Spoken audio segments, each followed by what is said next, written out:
Character by Samuel Smiles. Chapter 4, Part D. Speculative ability depends on vigorous thinking, practical ability on vigorous acting, and the two qualities are usually found combined in very unequal proportions. The speculative man is prone to indecision. He sees all the sides of a question, and his action becomes suspended in nicely weighing the pros and cons, which are often found pretty nearly to balance each other. Whereas the practical man overleaps logical preliminaries, arrives at certain definite convictions, and proceeds forthwith to carry his policy into action. Yet there have been many great men of science who have proved efficient men of business. We do not learn that Sir Isaac Newton made a worse master of the mint because he was the greatest of philosophers, nor were there any complaints as to the efficiency of Sir John Herschel, who held the same office.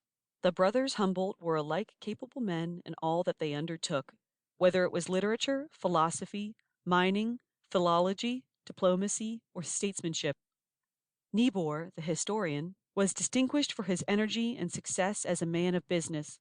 He proved so efficient as secretary and accountant to the African consulate, to which he had been appointed by the Danish government, that he afterwards was selected as one of the commissioners to manage the national finances, and he quitted that office to undertake the joint directorship of a bank at Berlin. It was in the midst of his business occupations that he found time to study Roman history, to master the Arabic, Russian, and other Slavonic languages, and to build up the great reputation as an author by which he is now chiefly remembered. Having regard to the views professed by the first Napoleon as to men of science, it was to have been expected that he would endeavor to strengthen his administration by calling them to his aid. Some of his appointments proved failures, while others were completely successful. Thus Laplace was made Minister of the Interior, but he had no sooner been appointed than it was seen that a mistake had been made. Napoleon afterwards said of him that Laplace looked at no question in its true point of view. He was always searching after subtleties. All his ideas were problems, and he carried the spirit of the infinitesimal calculus into the management of business. But Laplace's habits had been formed in the study, and he was too old to adapt them to the purposes of practical life. With Darn it was different, but Darn had the advantage of some practical training in business, having served as an intendant of the army in Switzerland under Massena, during which he also distinguished himself as an author.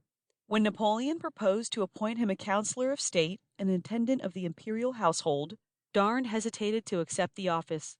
"I have passed the greater part of my life," he said, "among books, and have not had time to learn the functions of a courtier." "Of courtiers," replied Napoleon, "I have plenty about me. They will never fail. But I want a minister, at once enlightened, firm, and vigilant. And it is for these qualities that I have selected you." Darn complied with the emperor's wishes, and eventually became his prime minister, proving thoroughly efficient in that capacity, and remaining the same modest, honorable, and disinterested man that he had ever been through life. Men of trained working faculty so contract the habit of labor that idleness becomes intolerable to them, and when driven by circumstances from their own special line of occupation, they find refuge in other pursuits. The diligent man is quick to find employment for his leisure, and he is able to make leisure when the idle man finds none. "He hath no leisure," says George Herbert, "who useth it not."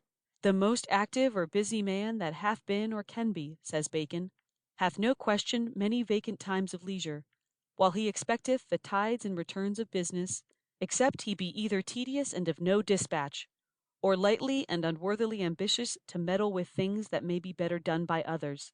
Thus many great things have been done during such vacant times of leisure by men to whom industry has become a second nature, and who found it easier to work than to be idle. Even hobbies are useful as educators of the working faculty. Hobbies evoke industry of a certain kind, and at least provide agreeable occupation. Not such hobbies as that of Domitian, who occupied himself in catching flies. The hobbies of the king of Macedon, who made lanterns, and the king of France, who made locks, were of a more respectable order. Even a routine mechanical employment is felt to be a relief by minds acting under high pressure. It is an intermission of labor, a rest, a relaxation, the pleasure consisting in the work itself rather than in the result. But the best of hobbies are intellectual ones. Thus men of active mind retire from their daily business to find recreation in other pursuits, some in science, some in art. and the greater number in literature. Such recreations are among the best preservatives against selfishness and vulgar worldliness. We believe it was Lord Brougham who said, "Blessed is the man that hath a hobby," and in the abundant versatility of his nature, he himself had many, ranging from literature to optics, from history and biography to social science. Lord Brougham is even said to have written a novel, and the remarkable story of The Man in the Bell, which appeared many years ago in Blackwood, is reputed to have been from his pen. Intellectual hobbies, however, must not be ridden too hard, else, instead of recreating, refreshing, and invigorating a man's nature, they may only have the effect of sending him back to his business exhausted, enervated, and depressed. Many laborious statesmen, besides Lord Brougham, have occupied their leisure or consoled themselves in retirement from office by the composition of works which have become part of the standard literature of the world. Thus, Caesar's Commentaries still survive as a classic, the perspicuous and forcible style in which they are written placing him in the same rank with Xenophon, who also successfully combined the pursuit of letters with the business of active life. When the great Sully was disgraced as a minister and driven into retirement, he occupied his leisure in writing out his memoirs, in anticipation of the judgment of posterity upon his career as a statesman. Besides these, he also composed part of a romance after the manner of the Scuderi school, the manuscript of which was found amongst his papers at his death. Turgot found a solace for the loss of office, from which he had been driven by the intrigues of his enemies, in the study of physical science. He also reverted to his early taste for classical literature. During his long journeys and at nights when tortured by the gout, he amused himself by making Latin verses, though the only line of his that has been preserved was that intended to designate the portrait of Benjamin Franklin. Erepuit calo fulmen, septrumque tyrannis.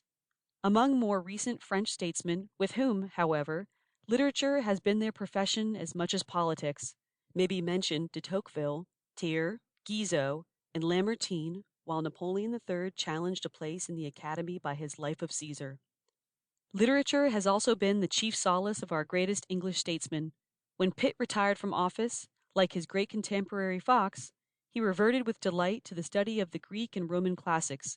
Indeed, Grenville considered Pitt the best Greek scholar he had ever known. Canning and Wellesley, when in retirement, occupied themselves in translating the odes and satires of Horace. Canning's passion for literature entered into all his pursuits and gave a color to his whole life. His biographer says of him that after a dinner at Pitt's, while the rest of the company were dispersed in conversation, he and Pitt would be observed poring over some old Grecian in the corner of the drawing room. Fox was also a diligent student of the Greek authors and, like Pitt, read Lycophron. He was also the author of a history of James II, though the book is only a fragment and, it must be confessed, is a rather disappointing work. One of the most able and laborious of our recent statesmen, with whom literature was a hobby as well as a pursuit, was the late Sir George Cornwall Lewis. He was an excellent man of business, diligent, exact, and painstaking. He filled by turns the offices of President of the Poor Law Board, the machinery of which he created, Chancellor of the Exchequer, Home Secretary, and Secretary at War, and in each he achieved the reputation of a thoroughly successful administrator. In the intervals of his official labors, he occupied himself with inquiries into a wide range of subjects: history, politics, philology, anthropology, and antiquarianism. His works on the astronomy of the ancients and essays on the formation of the Romantic languages might have been written by the profoundest of German savants. He took especial delight in pursuing the abstruser branches of learning, and found in them his chief pleasure and recreation. Lord Palmerston sometimes remonstrated with him, telling him he was taking too much out of himself by laying aside official papers after office hours in order to study books. Palmerston himself declaring that he had no time to read books, that the reading of manuscript was quite enough for him. Doubtless Sir George Lewis rode his hobby too hard, and, but for his devotion to study, his useful life would probably have been prolonged. Whether in or out of office, he read, wrote, and studied.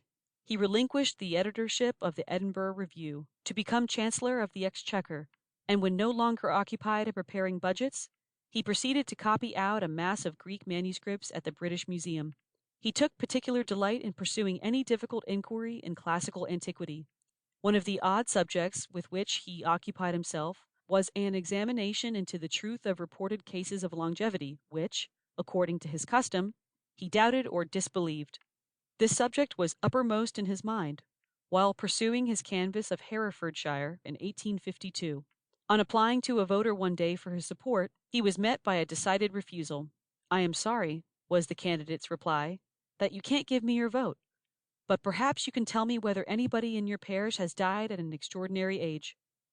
The contemporaries of Sir George Lewis also furnish many striking instances of the consolations afforded by literature to statesmen wearied with the toils of public life.